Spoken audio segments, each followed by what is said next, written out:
Hello বন্ধুরা, দুদিন ধরে তোমরা দেখতে পাচ্ছ রন আর প্রীতি আবারও কন্ট্রোভার্সি ট্রেন্ডে চলে এসেছে।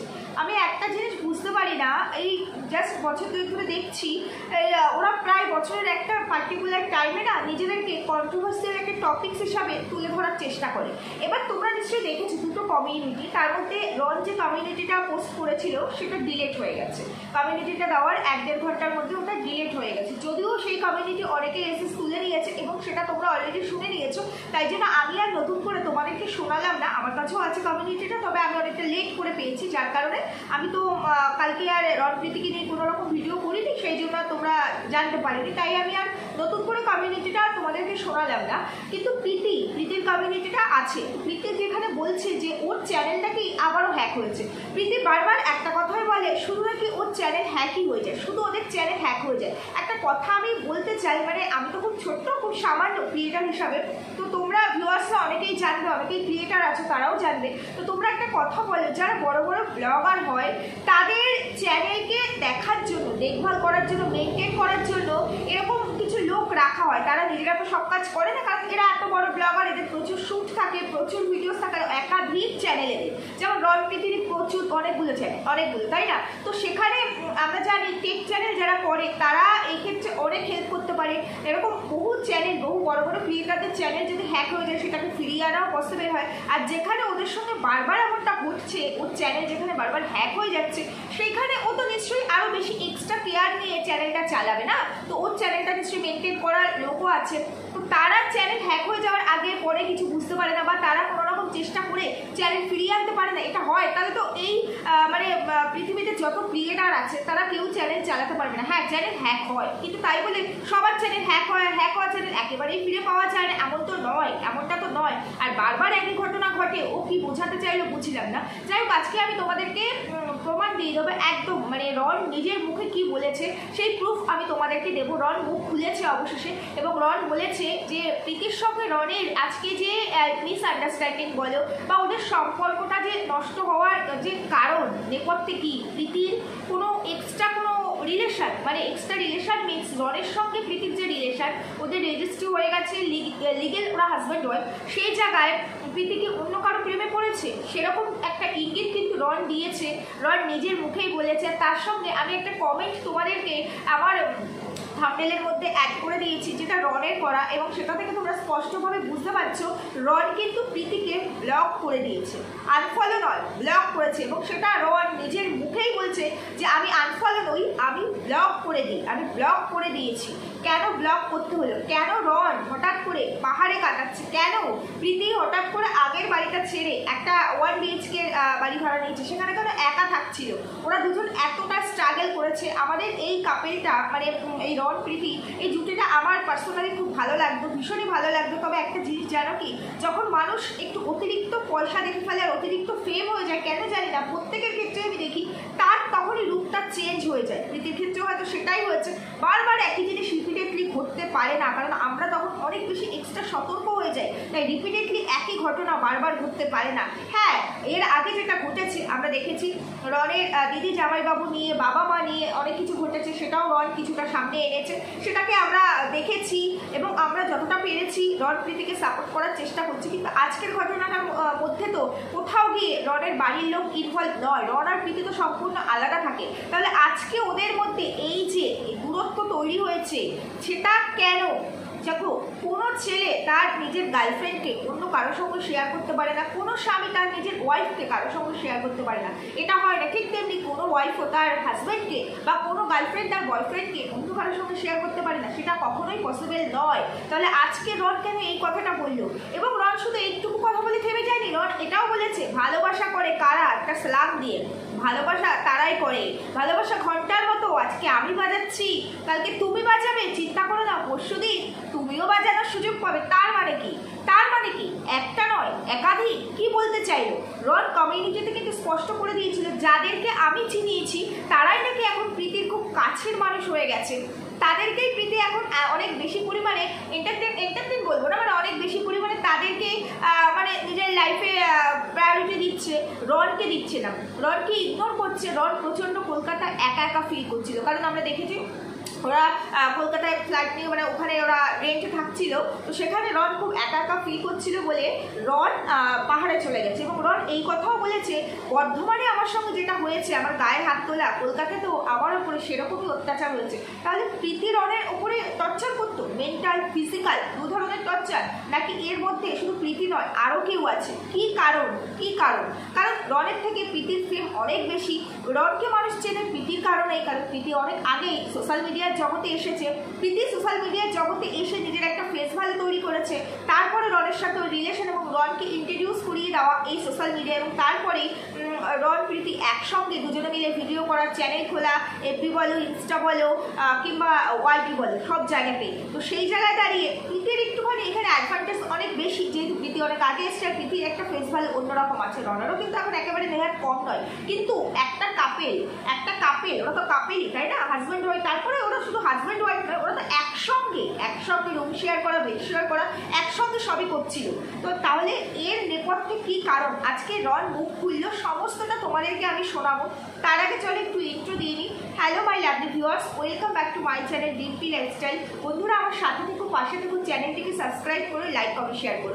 একটা কথা আমি বলতে চাই এদের দুজনকে মিনস নয়, শুধু সবাইকেই বলতে চাই, দেখো কন্টেন্ট করা ভালো, প্রফেশন একটা অন্যরকম জায়গা। এটা যারা এই কন্টেন্ট ক্রিয়েটার, যারা এটাকে প্রফেশন হিসাবে মেনে নেয়, তাদের কাছে এটাই তো রুজি রোজগার। কিন্তু প্রত্যেকটা মানুষের একটা ব্যক্তিগত জীবন থাকে, পার্সোনাল আর প্রফেশন দুটোকে যদি গুলিয়ে ফেলা হয়, তখন সেই লাইফটা কখনো স্মুথলি হতে পারে না, সেখানে এরকম টানাপোড়েন আসবেই। আজকে একটা জিনিস দেখো, ওরা রেজিস্ট্রি করেছে, ওদের ফ্যামিলিগত দিক থেকে, রনের পরিবারের দিক থেকে অনেক রকম বাধা বিপত্তি, যার কারণে ওদের সোশ্যাল ম্যারেজ হয়নি, অথচ ওরা কিন্তু একসঙ্গে স্বামী স্ত্রীর মতোই জীবনযাপন করছিল। আজকে পরিবার থেকে বাধা আসছে, ঠিক আছে, যখন দুজন একসঙ্গে থাকতে পেরেছে, যখন দুজন কেউ কাউকে ছাড়েনি, একই সঙ্গে ওরা স্বামী স্ত্রীর মতো সংসার যখন করছে, তাহলে শুধুমাত্র সোশ্যাল ম্যারেজটুকু বাকি কেন ছিল? এইটুকু করার ক্ষমতা কি ওদের ছিল না? যে ঠিক আছে বড় করে ধুমধাম করে না নাই করতে পারি, আমার বাড়িঘর নেই, আমাদের বাড়িঘর থেকে আমাদেরকে বেরিয়ে আসতে হচ্ছে, কিন্তু আমরা যখন দুজনে এক জায়গায় থাকবো, একসঙ্গে থাকবো, স্বামী স্ত্রীর সমস্ত সম্পর্ক যখন আমরা নিজেদের মধ্যে নিজেরা মানে মেনটেন করতে চাইছি, মেনটেন করছি, তাহলে সেই জায়গায় দাঁড়িয়ে সোশ্যাল ম্যারেজ, দেখো যত রেজিস্ট্রিটা এখন আইনত, কারণ এখনকার দিনে অনেক বেশি পরিমাণে ডিভোর্স হচ্ছে, তাই জন্য সব কিছুতে এখন লিগাল একটা মানে ডকুমেন্টস দরকার। যেমন প্রত্যেকটা মানুষের আধার কার্ড দরকার, প্যান কার্ড দরকার, ঠিক তেমনি বিয়ের ক্ষেত্রে তোমার রেজিস্ট্রি সার্টিফিকেট, আর তেমনি ডিভোর্স হয়ে গেল একটা ডিভোর্স সার্টিফিকেট দরকার। কিন্তু আজ থেকে 20-25 বছর আগে পেছন ফিরে তাকালে দেখা যাবে এরকম কোনো কিছু কিন্তু ছিল না। আমাদের মা, আমাদের জেঠি কাকি যারা আছে, তাদের আমলে কিন্তু এরকম রেজিস্ট্রি বলে কোনো জিনিস ছিল না, অথচ এখন তারা নির্দ্বিধায় মানে অবলীলায় তারা সারাটা জীবন একই সংসারে কাটিয়ে গেল। এবং সেখানে কিন্তু আমরা খুব কম সংখ্যক মানুষ দেখি এরকম তাদের মধ্যে দ্বন্দ্ব, বিরোধ যদি থেকেও থাকে, যদি কোনো রকম তাদের মধ্যে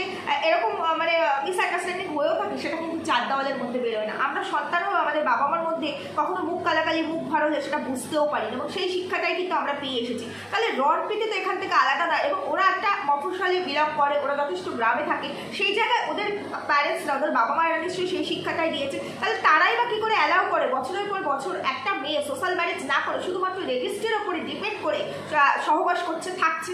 কি করে করে? আজকে ওদের যা রিলেশনটার যা পরিস্থিতি দাঁড়িয়েছে, এটা যদি রিয়েল হয়ে থাকে, তাহলে পরে এটা যখন তখন ডিভোর্সের কোথাও আগাতে পারে, তাহলে আর কি হলো, কি থাকলো? তো সেই জায়গায় এদের পরিবারকেও আমি বলবো, রনের পরিবার না হয় এর মধ্যে নেই, থাকতে চায় না, তারা বিয়েটা বাধা, কিন্তু প্রীতির পরিবার তারা তো অন্তত কোনো রকমে একটু সোশ্যাল ম্যারেজটা করে দিয়ে এদের দুজনকে একসঙ্গে রাখতে পারতো, তাই না? তারপরে এদের বাড়িঘর হলে এরা বড় করে একটা সেলিব্রেশন দিতে পারতো, অ্যানিভার্সারিতে এরকম 2 বছরের অ্যানিভার্সারি, 3 বছরের অ্যানিভার্সারিতে যে গ্র্যান্ড একটা পার্টি রাখছি, আমাদের বিয়েটা সেইভাবে লাক্সারিয়াসভাবে হয়নি, আর ওদের যে ইনকাম তাতে ওরা বিয়েটাও লাক্সারিয়াসভাবে করতে পারতো।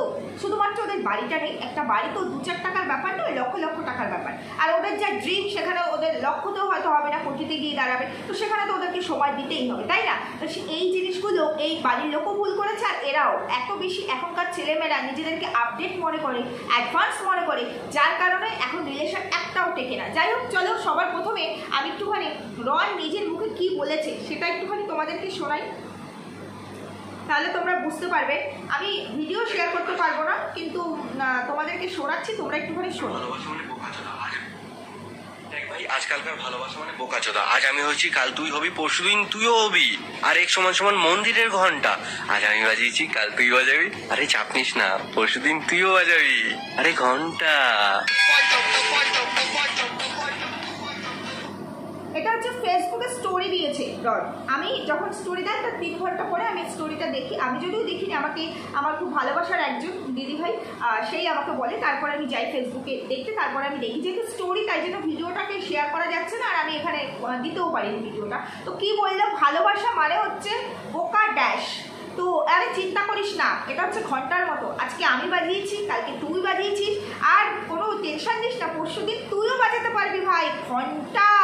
কেন বললো ভালোবাসা মানে এই ভালোবাসার জন্যই তো সে তার পরিবারকে ছেড়েছে, রথ তার পরিবার পরিজনকে ছেড়েছে। হ্যাঁ হতে পারে তার পরিবার পরিজন তাদের এই বিয়েটার বিপক্ষে ছিল, কিন্তু ছেলের বিপক্ষে তো ছিল না, ভাইয়ের বিপক্ষে তো ছিল না, ছিল একমাত্র শুধুমাত্র প্রীতিকে তাদের সহ্য হয় না সেই কারণে। কারণ প্রীতি নিজে একটু স্বাধীন চেতা, স্বাভাবিক সে নিজে আর্ন করে, হয়তো স্বাধীন চেতা, কিংবা প্রীতি যেটা পছন্দ করে তারা সেটা পছন্দ করে যায় না, ওদের ফ্যামিলিগত দিক থেকে কি আছে সেটা জানি না, সেটা নিয়ে বলবো না। কিন্তু আজকে ওদের এই জায়গাটা আসার মানে আজকে ওদের সম্পর্কের অবনতি হওয়ার কারণ কি কারণ আজকে সম্পর্কের অবনতি সেটা অনেকটা স্পষ্ট ছিল ওর কমিউনিটিটাই। রন যেটাকে ডিলিট করে দিয়েছে এবং সেখানে উল্লেখ করেছে যাদেরকে আমি চিনিয়েছি তারাই ওরা আপন হচ্ছে, আমাকেই এখন ও ইগনোর করছে, আমি একা ফিল করছিলাম। তার মানে তাদের মধ্যে কি কারোর সাথে প্রীতির নতুন সম্পর্ক গড়ে উঠেছে? মানে তারা হচ্ছে কি যারা কিনা ওদের ফটো ক্যামেরাম্যান ফটোশ্যুট করে দেয় বা এরকম ওদেরকে হেল্প করে ওদের কন্টেন্ট ক্রিয়েট করার ক্ষেত্রে আর কি, কন্টেন্ট রেডি করার ক্ষেত্রে, সেই রকম কিছু মানুষ যাদেরকে রন নিজে আর কি মানে এনেছিল ওদের কন্টেন্ট যাতে আরও ভালো হয়, সেই কারণে তাদেরকে এই প্রীতি এত বেশি প্রায়োরিটি দিচ্ছে। অথচ নিজের স্বামীর মতোই তো থাকছে, আর স্বামী তো রেজিস্ট্রি হয়ে গেছে, মানে স্বামী নিজের স্বামীকে ইগনোর করছে। কেন ওরা হঠাৎ আলাদা থাকছিল? কেন দুর্গাপুজোটা প্রীতি নিজে একা কাটাচ্ছিল? কেন রন পাহাড়ে রয়েছে?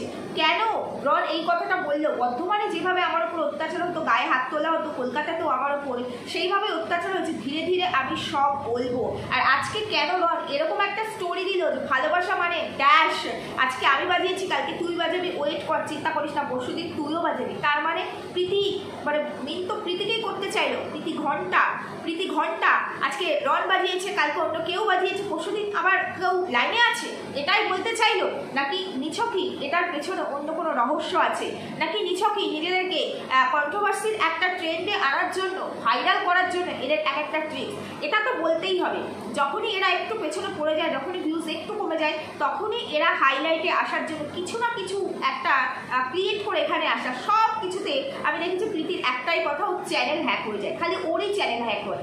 এত মানুষ এই সোশ্যাল মিডিয়ার জগতে, এত মানুষ সমগ্র দেশের এত ক্রিয়েটার, চ্যানেল হ্যাক হয়, মানুষের হয় না সেটা বলবো না, কিন্তু একজনের চ্যানেল বারবার হ্যাক হচ্ছে, একটা চ্যানেল না একাধিক চ্যানেল হ্যাক হচ্ছে। এই গল্পটা বোধহয় আর খাটলো না, তাই না? এই গল্পটা বোধহয় খাটলো না। প্রীতিকে যতটুকু দেখেছি, চিনেছি, সামনে থেকে তো দেখি না, পার্সোনালিও চিনি না, কিন্তু রন প্রীতির ভিডিও দেখে যতটুকু মনে হচ্ছে প্রীতি যথেষ্ট ভদ্র সভ্য একটি মেয়ে, এবং রনকে প্রচুর ভালোবাসে। যখন রনের বাড়ির লোকের সাথে রনের এরকম একটা মিসআপ হয়েছিল, দেখেছি মারধর এরকম কিছু, রন দুটো ভিডিও দিয়েছিল, তখন রনের মুখ টুক দিগুলো মানে কেটে গেছিলো, ছেড়ে গেছিলো, তখন কিন্তু প্রীতি একটা ভিডিও দিয়েছিল যে পরিস্থিতিতে থাকি না কেন আমি সবসময় আমার স্বামীর সঙ্গ দেবো, এটাই হচ্ছে আমার মানে আমি মানুষ হিসাবে, প্রকৃতির স্ত্রী হিসাবে এটাই আমার কর্তব্য। তাহলে আজকে তার স্বামী, যাকে সে স্বামী বলছে যে তার কর্তব্য, তাহলে সেই স্বামী আজকে একা ফিল করছে বলে পাহাড়ে চলে গেল, পাহাড়ে গিয়ে সময় কাটাচ্ছে, অথচ সেই স্ত্রী নিজের মতো করে বন্ধু বান্ধব নিয়ে, পরিবার পরিজন নিয়ে পুজো কাটাচ্ছে। কি কারণে দুজনে মিলে একসঙ্গে থাকবে বলে কলকাতা একটা ফ্ল্যাট নিল, কিন্তু সেই ফ্ল্যাটে প্রীতি একা রয়েছে 2 মাস ধরে, 2 মাস না 1 মাস ধরে রন নেই। কেন রন চলে গেল? যেখানে আমরা দেখেছি কোথাও ঘুরতে গেলে ওরা দুজন কিন্তু একসঙ্গেই যায়, যেখানেই ঘুরতে যায় ওরা দুজন কিন্তু একসঙ্গেই যায়, সেখানে এতগুলো দিন ধরে রন কেন পাহাড়ে রয়েছে, কেন প্রীতিকে ছাড়া রয়েছে? হঠাৎ করে রন এরকম কমিউনিটি কেনই বা দিল, কেনই বা সেই কমিউনিটিটাকে পোস্ট করলো, কেনই বা রন বললো ধীরে ধীরে আমি সমস্তটাই বলবো, কেনই বা রন বললো এই কথাটা যে চ্যানেল কোনো হ্যাক হয়নি, এটা মিথ্যে কথা বলছে। কি করে চ্যানেল হ্যাক হবে? যেখানে প্রীতি নিজেই বলছে রন প্রীতি মিনি ব্লগস যে চ্যানেলটি আছে, সেই চ্যানেলটি আমি রনকে দিয়েছি এবং সেটি রনের কাছে রয়েছে। তাহলে পরে প্রীতি কমিউনিটিতে দিয়েছে যে বারবার আমার সাথে একই ঘটনা ঘটছে, হচ্ছে আবার একটা অনেক বড় ধাক্কা খেলাম। আমার পাসওয়ার্ড, আমার যা কিছু ছিল জিমেল সমস্তটা চেঞ্জ করে দিয়েছে, কোনোভাবে আমি অ্যাক্সেস করতে পারছি না। কি করে চেঞ্জ করবে? চ্যানেলটা তো ওর কাছে নেই। হ্যাঁ, ওর কাছে আইডি থাকতে পারে, কিন্তু চ্যানেলটা যে হ্যান্ডেল করছে, যে ভিডিও দিচ্ছে, সে তো একবারও বলেনি চ্যানেলটা হ্যাক হয়ে গেছে। তাহলে প্রীতি কি জানে না যে চ্যানেলটা হ্যাক হয়নি? কারণ চ্যানেলটা রনের কাছে। রন কিন্তু একবারও নিজের মুখে বলেনি চ্যানেলটা হ্যাক হয়েছে। উপরন্তু রন এটা বলছে যে চ্যানেলটা হ্যাক হয়নি, প্রীতি মিথ্যে বলছে। তাহলে প্রীতি কি বলতে চাইলো? যে রনের সাথে প্রীতি আর কথা বলছে না, বা রন প্রীতির সাথে কথা বলছে না। যেমন রন ব্লক করে দিয়েছে, আমি তোমাদেরকে প্রুফ তুলেই দিয়েছি, প্রীতিকে ব্লক করেছে। তাহলে কি প্রীতি এখন চ্যানেলটি ফেরত চাইছে? তাই জন্য ভাবলো সোশ্যাল মিডিয়ায় একটা অনেক বড় প্ল্যাটফর্ম, এই জায়গাটাতেই মানুষ আমাকে চেনে, আর এই জায়গা ধরেই আমার চ্যানেল, তাহলে একটা কমিউনিটি দিলে হয়তো আমার চ্যানেলটা আমি ফেরত পেতে পারবো। সে অনেকটা প্রেশারে থাকবে, তাই জন্য ইনডাইরেক্টলি বললো আমার চ্যানেলটি হ্যাক হয়ে গেছে, চ্যানেলটি কি ফেরত চাইছে। তাহলে এই ছিল তাদের দাম্পত্য। সত্যি এটাই হয়, সহবাস করা দাম্পত্য না তাসের ঘরের মতো, টোক্কা মারলেই পড়ে যায়। এই জন্যই বলে সোশ্যাল ম্যারেজ প্রয়োজন।